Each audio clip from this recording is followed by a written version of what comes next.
여러분들과 환하게 웃으시면서 이렇게 인사했으면 좋겠습니다. 함께여서 감사합니다.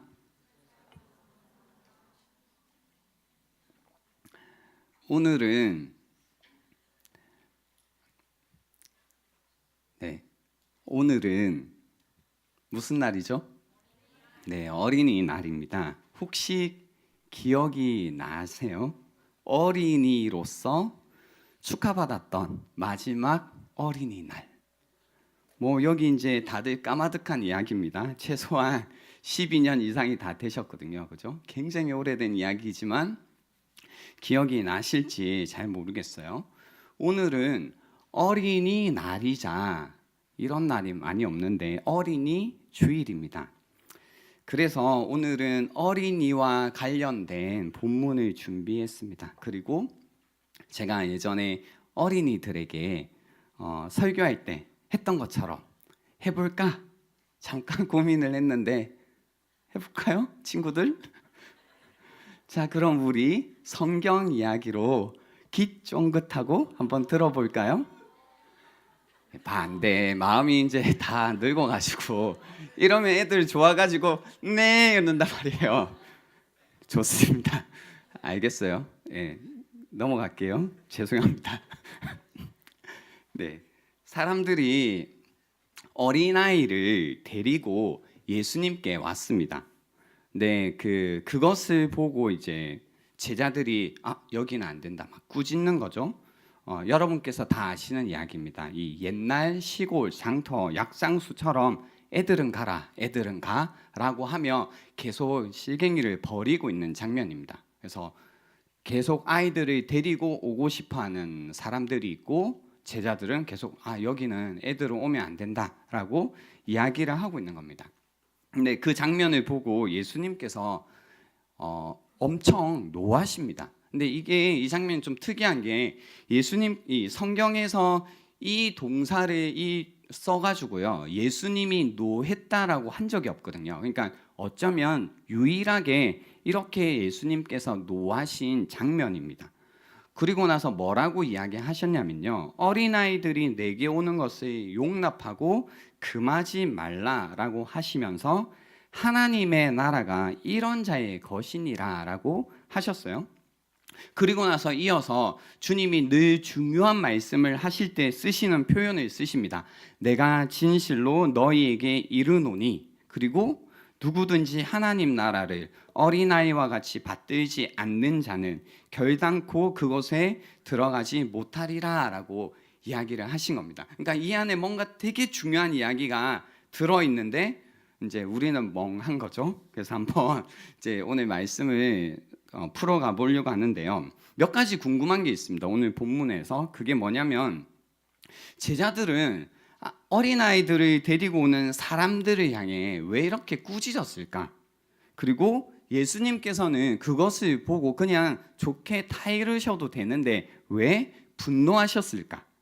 또 어린아이라는 존재가 어떤 존재이기에 예수님은 그렇게 적극적으로 자신에게 오라고 하시는 걸까? 그래서 오늘 보시면 되게 중요한 단어가 나왔던 게 하나님 나라까지 언급하시면서 이 이야기를 하시는데요. 오늘 이 본문을 푸는 중요한 열쇠는 어린아이와 같이라는 표현입니다.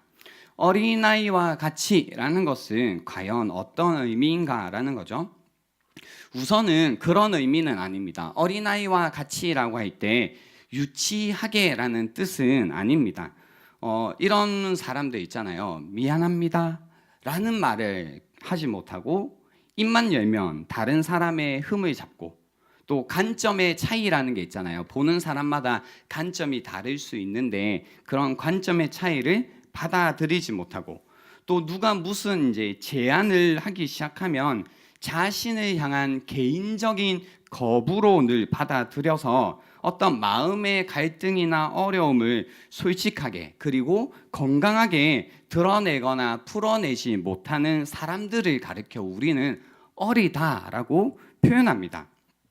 마치 어린아이들이 제 뜻대로 일이 풀리지 않을 때 투정하는 것처럼 우는 소리를 하거나 불평을 늘어놓거나 또 밖으로 막 돌면서 이제 막 사람들을 비난하고 비인양거리는 것들, 이런 것들이 이제 어린아이 같다라고 이야기하는데요.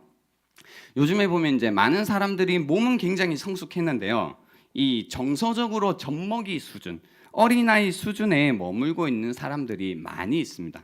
그래서 그들은 어떤 분노가 일어날 때 또는 슬픔의 감정, 이런 어떤 마음의 상처를 처리하는 능력이 거의 없습니다. 이런 이제 의미에서 어린아이다라고 하는 게 아닙니다.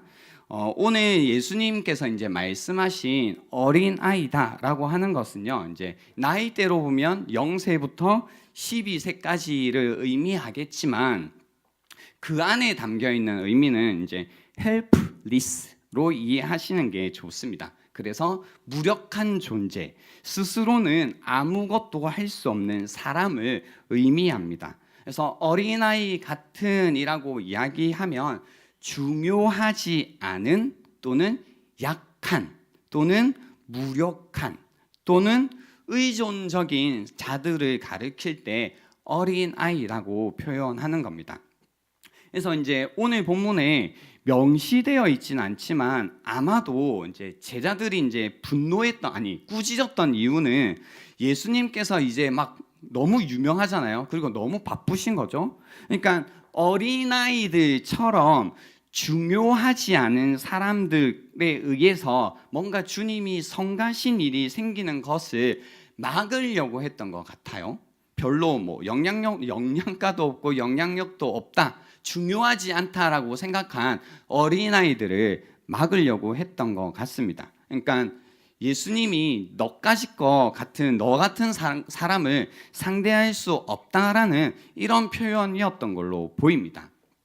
근데 이 이제 마음의 표현이 그래서 어린아이를 데리고 오는 사람들을 막았던 것이 이제 예수님이 분노하게 하셨던 이유는 그런 거였던 것 같아요. 예수님이 사람을 대하시는 가치를 이해하지 못했다라는 거죠. 또 예수님께서 이 땅에 오신 목적을 아예 제자들이 오해하고 있었던 것 같아요. 그러니까 주님이 왜 그 자리에 계신지를 모르고 있으니까 주님이 분노하셨다라는 겁니다. 어쩌면 자신에게 와야 되는 마땅한 사람들을 막고 있으니 그것이 더 분노하게 되는 일이었을 거다라는 겁니다. 그래서 우리가 오늘 말씀을 통해서 배울 수 있는 것 중에 하나는 무엇이냐면, 주님이 사람을 보시는 것처럼 사람을 볼 수 있어야 한다라는 겁니다. 그래서 우리가 그리스도인이 됐다라고 하면요, 그런 거죠. 내가 다른 사람을 바라보는 방식에 영향을 끼치게 됩니다. 내가 그리스도인이 되었다라고 할 때는요. 또 내 자신을 바라보는 일에도 예수님을 믿었다라는 것이 많은 영향을 끼치게 된다라는 겁니다. 전혀 달라지는 거죠. 그러니까 예수님을 알기 전과 후는 다른 것이, 사람을 보는 이 관점 자체가 달라진다라는 겁니다. 근데 안타까운 것은 이제 이 관점이 변하지 않는, 여전히 그 예수님의 시선에서 사람을 보지 못하는 이 제자들을 향해 주님이 분노하셨다라는 겁니다. 우리 중에도 그런 사람들이 있습니다. 예수님을 따른다고 말하고 내가 예수님의 제자라고 말하지만 여전히 예수님이 다른 사람을 보시는 관점에서, 시선에서 보지 못하는 사람들이 있습니다. 그래서 다른 사람을 향해서 그런 이제 말을 하는 분들이 있습니다. 왜 너 같은 사람이 예수를 믿느냐라고 하는 사람들이 있습니다. 예를 들면 이런 거죠. 교회 안에 왔더니 나는 제가 고등학교 때 한 일을 다 알고 있는데, 혹은 중학교 때 한 일을 다 알고 있는데, 너무 멀리 갔다, 죄송해요. 우리가 그 정도 나이는 아니니까, 대학생 때 한 일을 알고 있는데, 너가 이제 예전에 그 세상에서 어떻게 살았는지 다 아는데, 너가 교회에 와가지고 이렇게 앉아가지고 예배 드리는 거, 야, 너 같은 사람이 이런 교회에 와? 뭐 너 같은 사람이 예수를 믿어? 이런 이제 시선들, 관점들이 주님 보시기에 분노할 만한 시선이다라는 겁니다. 중요하지 않은 사람, 약한 사람, 무력한 사람, 뭔가 하나님이 없이는 그의 삶을 바르게 살 수 없는 사람들, 흔히 말하는 죄인이라고 부르는 사람들을 우리가 볼 수 있어야 된다라는 겁니다. 저희가 6월 2일 날 VIP 축제를 합니다. 지난주와 그리고 이번 주에 이어서 저희가 태신자 작정을 하고 있는 중인데요. 여기에서 이제 우리가 무슨 축제라고 했죠? VIP. 무슨 뜻이죠? Very important person. 그죠? 아주 중요한 사람이라는 뜻입니다. 그죠? 아주 중요한 사람들을 초청하는 축제다라는 뜻인데요. 제가 이제 이쯤 되면 늘 물어봅니다. 새가족들에게는 계속 설명을 해주고 있는데요. 누가 VIP일까라는 거죠. 이름을 그냥 VIP로 붙였거나 기분 좋게 해주려고 그랬구나가 아니고요. 정말 VIP인데 어떤 의미에서 VIP일까요? 어떤 의미에서 정말 중요한 사람이라는 뜻일까요? 누가 보시기에요? 주님이 보시기에 중요한 사람들을 찾겠다라는 겁니다. 그리고 주님이 보시기에 중요한 사람들을 우리가 초대하겠다라는 겁니다. 그래서 이제 세상에서 VIP다라고 말하는 사람들을 초대하는 시간이 아니고요. 주님 보시기에 VIP이기 때문에 그죠? 무력하고 약하고 힘이 없고 중요하지 않은 사람이 주님 보시기에는 중요한 사람이다라는 겁니다. 그러니까 이런 거죠. 여러분이 이런 어떤 행사 같은 축제를 할 때에 나에게는 정말로 다른 사람을 주님께서 보시는 것처럼 보는 시선이 있는가를 계속해서 확인하시는 겁니다. 그리고 이제 또 한 가지가 있거든요. 다른 사람을 향해서도 이전과 같은 시선으로 이제 나의 기준으로 보시는 분들이 있고요. 또 어떤 분들이 있냐면 자기 자신을 보는 시선도 바뀌지 않은 분들이 있습니다. 제자라고 부르면서 하나님께 나아감에 있어서 그런 거 있죠. 내가 너무 부끄러워서 주님께 나가지 못하겠다라고 말하는 분들이 있습니다. 때때로는 이제 부끄러움도 있지만 무력함과도 이것이 관련이 있습니다. 무력함 뭐예요? 뭔가 삶이 무기력해지고 힘이 빠지고 뭔가 별로 살 소망이 자꾸 없어지는 것 같고 모래밭에 내 다리를 담그고 있는 것 같고 뭔가 동굴로 들어가고 싶고 아무것도 하고 싶지 않다라고 느끼는 그때, 무력한 그때, 그죠? 그때도 이제 주님께서는 그런 자들을 뭐 하고 계시냐면 초대하고 계시다라는 겁니다. 그분께로 오라고 초대하시는데 여기에서 이제 꾸짖는 제자는 우리가 되죠, 그죠? 야, 너 이런 상태로 교회 가면 안 돼. 야, 너 이런 상태로 예배 드리면 안 돼. 야, 너 이런 상태로 목장 모임 가면 안 돼. 야, 너 이런 상태로 목사님 보면 안 돼. 목사님 연락 오면 절대 받지 마. 아무튼 이번 한 달 동안 제가 엄청 까였는데요. 이럴 때 이제 카톡에 답하지 마. 뭐 이런 이제 생각이 드는데요. 여러분 때문에 그런 걸 알아요. 근데 그거 역시 이제 우리가 그죠? 주님께서는 이런 상태에 있을 때 나를 어떻게 보실까? 내가 주님께 나가는 거에 관해서 혹은 물러나는 거에 관해서 어떻게 보실까에 관한 우리가 이제 바른 시선이 좀 필요하다라는 겁니다. 그래서 여러분 가운데 혹시 내가 어린아이 같다라는 상태에 있을 때 혹은 그런 사람을 볼 때, 즉 중요하지 않고 무기력하고 무력하고 뭔가 의존적인 그 누군가를 볼 때 여러분은 어떻게 그 사람을 보고 계시냐라는 겁니다. 혹시 여러분은 그런 사람을 혹은 그런 나를 금하고 있는 게 아니냐라는 거죠. 이 주님께서 금하지 말고 나에게 오라고 할 때 이 금하지 말라라는 단어가요, 좀 의미심장하게 사도행전에 사용되었는데요. 예를 들면 사도행전 8장 36절에 이렇게 사용됐습니다. 길 가다가 물 있는 곳에 이르러 그 내시가 말하되, 에티오피아 내시입니다. 보라, 물이 있으니 내가 세례를 받음에 무슨 꺼리낌이 있느냐라고 해서 이 에티오피아 내시가 빌립에 의해서 세례를 받는데 꺼리낌이라는 단어가 같은 단어고요. 또 사도행전 10장 47절에도 이에 베드로가 이르되 이 사람들이 우리와 같이 성령을 받았으니 누가 능히 물로 세례 베품을 그 말이요라고 이야기한 거죠. 그러니까 이방인들에게 세례를 베푸는 장면에서 이 금하다라는 걸 썼고요.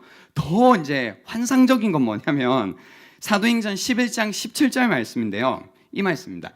그런즉 하나님이 우리가 주 예수 그리스도를 믿을 때에 주신 것과 같은 선물을 그들에게도 주셨으니 내가 누구이기에 하나님을 능히 맡겠느냐 하더라라고 할 때 여기에서 맡겠느냐가 금하다라는 거와 같은 단어거든요. 그러니까 어떤 의미인지 아시겠어요? 하나님이 우리 주 예수 그리스도를 믿을 때에 주신 것과 같은 선물을 하나님께서 그들에게 선물을 주시는데 누가 감히 하나님을 막을 수 있겠냐라는 이야기를 하고 계시다라는 겁니다. 그래서요, 우리가 이제 어린아이와 같이 중요하지 않고 약하고 무력하고 뭔가 의존적인 자들이 하나님께 오는 것을 용납하고 금하지 말아야 하는 것은 이것이 하나님이 누군가의 조건과 자격을 보고 능력을 보고 주시는 것이 아니라 하나님이 은혜로 주시는 선물이기 때문에 그 누구도 이것을 막을 수 없다라는 겁니다. 그리고 중요한 말씀을 이어서 하시는 겁니다. 15절 말씀, 내가 진실로 너희에게 이르노니 누구든지 하나님의 나라를 어린아이와 같이 받들지 않는 자는 결단코 그곳에 들어가지 못하리라 하시고라는 말씀을 하십니다.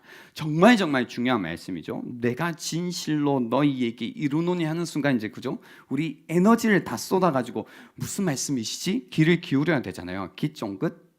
네, 누구든지 그죠? 하나님의 나라를 보세요. 누구든지 하나님의 나라를 어린아이와 같이 받들지 않는 자는 결단코 그곳에 들어가지 못하리라 라고 해서 어린아이와 같이 하나님 나라를 뭐 하지 않으면요? 받지 않으면 하나님 나라에 그러면 어떻게 못한다고요? 들어가지 못한다고요. 이 두 가지가 이해가 되세요? 받지 않으면 들어가지 못한다고요. 받다와 들어가다가 있는 겁니다. 그래서 하나님 나라를 긍정문으로 고치면요, 하나님 나라는 어린아이와 같이 받은 자만 하나님 나라에 들어간다라는 뜻이죠. 그래서 이제 여기에서 조금 표현을 정리하고 싶은 게 하나가 있습니다. 그게 뭐냐면 어린아이와 같이 받으면이라는 이 표현을 좀 정리하고 싶은데요. 왜냐하면 이제 여러분이 나중에 조금 이 본문을 심각하게 묵상해 보시면 갑자기 라는 생각이 드는 게 있을 겁니다. 그게 뭐냐면 어린아이와 같이 받으면이라고 했잖아요. 그러면 이게 어린아이를 우리가 주격으로도 받아들일 수 있고요. 그리고 목적격으로도 받아들일 수 있습니다. 그래서 어린아이를 받으면이라고 되고요. 어린아이처럼 받으면도 되죠. 이해가 되시나요? 아이가 받아들이는 것 같이라는 뜻도 되고요.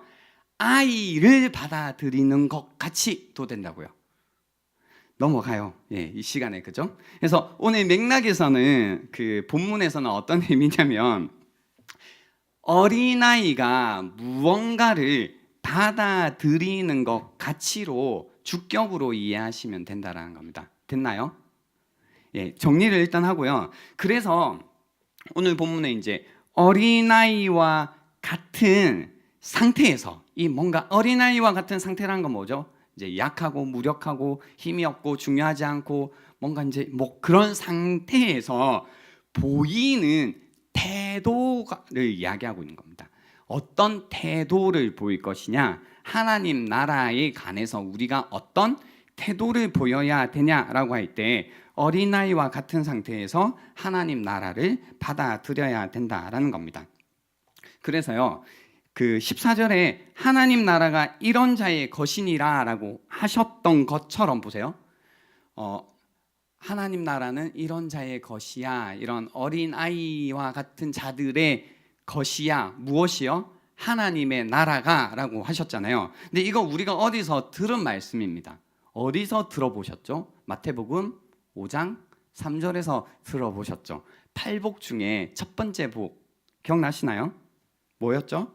천국이 저들의 것임이요. 하나님의 나라가 저들의 것임이요 라고 하는데, 여기에서 저들이 누구냐면 뭐예요? 심령이 가난한 자입니다. 그죠?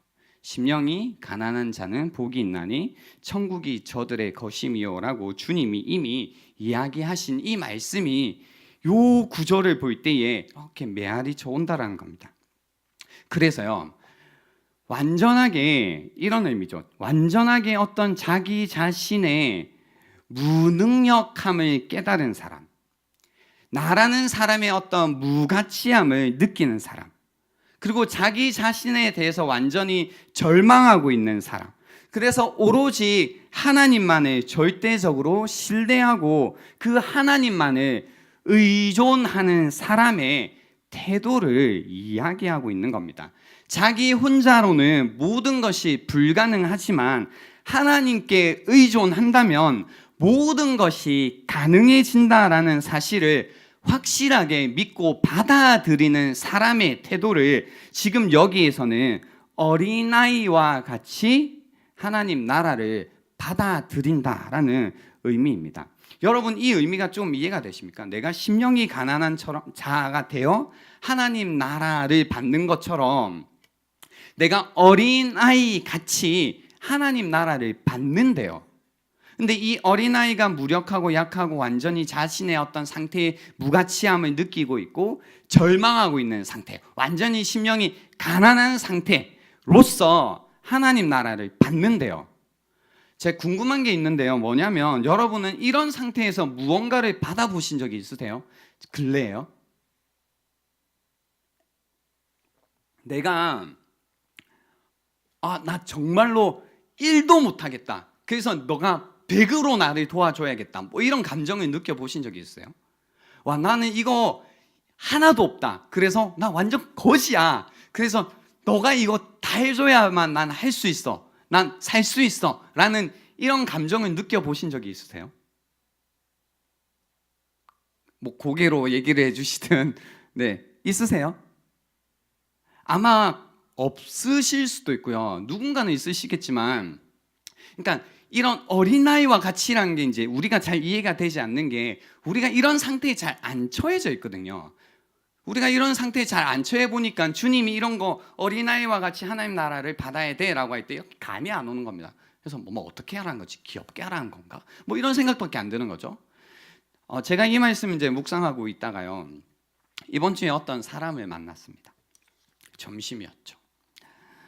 근데 이제 여러분도 아시겠지만 이 날씨가 좋아져서 옷차림이 가벼워졌잖아요. 그래서 저도 그날 가볍게 티셔츠와 바지를 입고 있다 보니까 뭐 이제 손에 뭘 이렇게 안 쥐고 있었죠. 거의 약속 장소로 이제 가고 있었습니다. 가고 있는데 갑자기 번뜩 떠오르는 게 있는 겁니다. 뭐냐면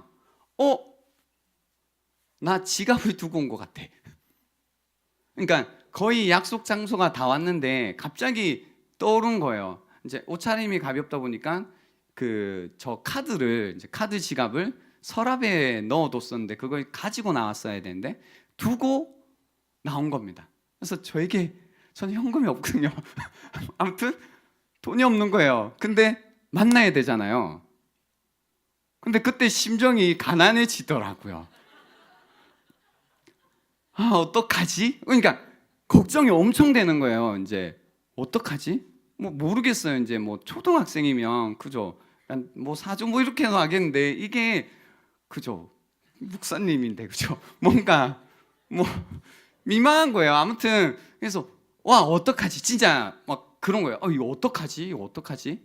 뭐 돈을 빌려달라고? 어떻게 지금 뭐 어떡하지? 계속 어떡하지? 그냥 어떡하지 하다 보니까 이제 약속 장소에 도착한 겁니다. 딴 생각이 안 들어요. 어떡하나? 배가 불러서 안 먹는다고 해야 되나? 어떡하나? 뭐 이제 근데 배가 고픈 거죠. 어쩔 수 없어요. 먹긴 먹어야겠다. 근데 어떡하나? 뭐 이렇게 하다가 이제 그 사람을 만났죠. 이렇게 눈치를 한번 봤죠. 오늘 상태가 어떤가 일단 한번 살피고, 그리고 이제 여러 가지 감정이 그때 막 올라오는데 그 얘기를 했습니다. 오늘 점심은 너가 사라라고 했습니다. 근데 이제 표정도 안 좋네. 뻔뻔하다 역시. 뭘 고민하나. 그럴 걸. 됐어요. 아무튼 이제 그 한마디가 일단 하긴 너무 힘들었고요. 일단 근데 이제 어쩔 수 없잖아요. 우리 뭐 먹자 하고 난 다음에 이제 근데 오늘 점심은 너가 사라고 한 다음에 이제 그때 제가 너무 이 어린아이와 같은 심정, 정말 무력하고 막 이 사람에게 100으로 의존할 수밖에 없고, 이 사람이 싫다고 하는 순간 그러면 제가 기분 나빠서 그럼 치워라 내가 살게 뭐 이럴 수도 없고, 그러면 막 부탁해야 되는 막 그런 상태에서 이제 완전히 100% 그 사람을 의존하는 마음에서 얘기를 한 거거든요. 점심을 네가 사달라고. 되게 불쌍하죠. 아무튼 그랬더니 그 사람이 알겠다고 하는 거예요. 오늘 점심 제가 산다고 하는데, 그때 이제 제가 알았어요. 사람이 진짜 심령이 가난한 걸 엄청 싫어하고 어린아이 같아지는 걸 진짜 싫어하는구나라고 깨달은 게 뭐냐면요, 그때 제가 뭐라고 한지 아세요? 커피는 내가 살게라고 한 거예요. 왜 커피는 내가 살게 한 줄 아세요? 휴대폰 안에 기프트콘이 그거 있었거든요. 선물이 있었거든요. 그러니까 이걸로 사주면 되겠다라고 하는데, 그게 어떤 이 심리라면요, 완전히 이 가난한 상태가 되는 걸 견디지 못하고, 누군가에게 100% 의존하는 걸 견디지 못해하고, 그리고 내가 그렇게 무력하다라는 걸 인정하고 싶어 하지 않는 그 마음에서요, 나도 너한테 뭔가 해줄 수 있어라는 이 이야기를 하더라고요. 그때 이제 제가 깨달은 게, 주님께서 하신 이 말씀이 어린아이와 같이 하나님 나라를 받지 아니하면 이라는 말씀이 어쩌면 우리에게 너무너무 힘든 말씀이겠다라는 생각이 들더라고요. 그러니까 우리 안에는요, 저는 이걸 죄성이라고 표현을 하는데, 어떤 이 죄성이 있냐면, 절대로 하나님을, 사람에게도 마찬가지지만 하나님에게 절대 의존하고 싶어 하지 않는 이 마음이 있는 거죠. 그러니까 우리가 스스로 어떻게든 내 자신이 주인이 되어서 내가 내 삶을 책임져 보고 싶어하는, 지지도 못하면서 그러고 싶어하는 마음, 이것이 우리 안에 있다라는 겁니다. 그래서 끊임없이 하나님을 마음에 두기 싫어하고, 하나님을 부정하고 살고 싶어하고, 하나님을 멀리하고 싶어하는 그 마음의 속에는 무엇이 들어있냐면요, 결국은 내가 하나님을 의존해서 살아야 되는 존재임에도 불구하고 그러기 싫어하는 그 자존심, 그 자아가 우리 안에 있다라는 겁니다. 근데 주님이 우리에게 요구하신 게 뭔지 아세요? 그것을 내려놔야 된다는 겁니다. 그렇게 나를 어떻게든 자존심을 부려서 나를 붙들고 싶어하는 그 마음을 주님 앞에 내려놔야 된다는 겁니다. 그런 마음으로 그처럼 어린아이 같이 하나님 나라를 받지 아니하면 하나님 나라에 들어갈 수 없다라는 이야기를 하고 있다는 겁니다. 그래서 여러분에게 드리고 싶은 질문은, 어린아이 같이 내가 중요하지 않다라고 느껴지고, 내가 약하다라고 느껴지고, 내가 무력하다라고 느껴지고, 내가 완전히 누군가에게 100% 의존해야 되는 이런 상태 가운데서 여러분은 그 여러분의 상태를 정말로 하나님 앞에서 인정하시고, 그분이 주시는 하나님의 나라, 하나님의 다스림을 받으면서 살아가고 계시냐라는 겁니다. 또 한 가지는요, 이 말씀에서 사실 이런 우리의 태도에 관해서도 집중하고 있지만, 또 한 가지는 뭐냐면, 이런 상태에 있을 때 우리가 누구에게 나가야 되는지를 예수님의 분노를 통해서 우리가 알 수 있다는 겁니다. 우리는 그러죠. 때때로 우리가 내가 무력하다, 중요하지 않다, 뭔가 내가 부족하다, 내가 무가치하다라고 느낄 때, 여러분은 그런 상태에 있을 때 누구에게로 가고 계시냐라는 겁니다. 오늘 말씀의 초점은요, 사실은 그런 상태에 있는 자들이 예수님에게로 가야 된다는 겁니다. 제가 서두에도 말씀드린 것처럼 예수님께서 굳이 분노하신 이유는 나는 그런 자들을 위해 이 자리에 있다는 겁니다. 내가 그들을 위해 그 목적으로 이 자리에 있는데 나의 목적을 방해하지 말라라는 겁니다. 자신의 이곳에 이 땅 가운데 있으시는 그 목적이 방해되고 계시기 때문에 분노하고 계시다라는 겁니다. 이야기를 뒤집으면요, 무슨 뜻이냐면 주님께서는 그런 자들을 기다리고 계시다라는 겁니다. 여러분은 그런 상태에 계실 때 어디로 가고 계시냐라는 겁니다. 제가 한 달 가까이 이제 여러분의 이야기를 듣고 목장 보고서를 보고 또 이제 개인적으로 신방을 통해서 이제 알고 있는 게 뭐냐면요. 이제 육체적으로도 이제 감기든 몸살이든 간염까지는 아니겠죠, 여러분. 아무튼 이렇게 아프신 분들이 많아요. 이렇게 일단 몸이 건강하세요, 여러분. 옆에 분들에게 인사해 주십시오. 우리 아프지 맙시다. 이렇게 인사 한번 해주세요. 네, 일단 아픈 분들이 너무 많고요. 머리 아프시죠, 여러분? 두통이 안 가죠? 만성 피로에 시달리고 계시죠? 왜 이렇게 열은 안 떨어지는지, 그죠? 아픈 분들이 너무 많으시고요. 또는 또 어떤 분들이 많으시냐면 많다라고 했어요. 지금 제가 가장법이 아니고 많다라고 한 게 뭐냐면 그렇게 마음이 힘들대요. 그러니까 우리 이 청년하면 우리 식구라고 하잖아요. 우리 식구들 안에 지금 동굴로 막 가고 싶어 하는 친구들이 너무 많은 거예요.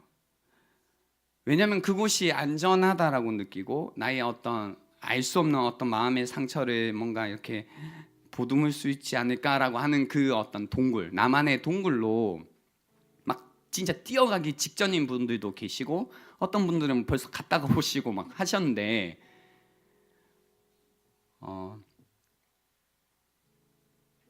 우리가 이런 상태에 있을 때 뭔가 마음적으로는 더 교회도 떠나고 싶고 예배도 드리고 싶지 않고 하나님으로부터 멀어지고 싶은 이럴 때, 그래서 정말로 혼자 있고 싶을 때, 아무것도 하고 싶지 않고 마음이 이제 힘들어지고 공허해지고 나 어떻게 하지? 다시 아무 힘이 소망이 없네. 뭔가 재미가 없네. 흥미가 없네. 그래서 나 어떻게 지내지? 그냥 힘이 없으니 혼자 그냥 있자. 이런 마음이 들 때에, 그럴 때에 어떻게 해야 될까요, 우리? 정말로 이전에 하던 것처럼 또 마음이 힘들면 우리는 또 우리만의 동굴로만 가야 될까요? 저는 잠깐 갔다 오는 건 괜찮은데요. 심해지면 이게 30일, 60일, 1년, 2년까지 가버리잖아요. 그 다음에 이제 찾아오는 이 우울함이라는 건 우리 감당할 수도 없고요.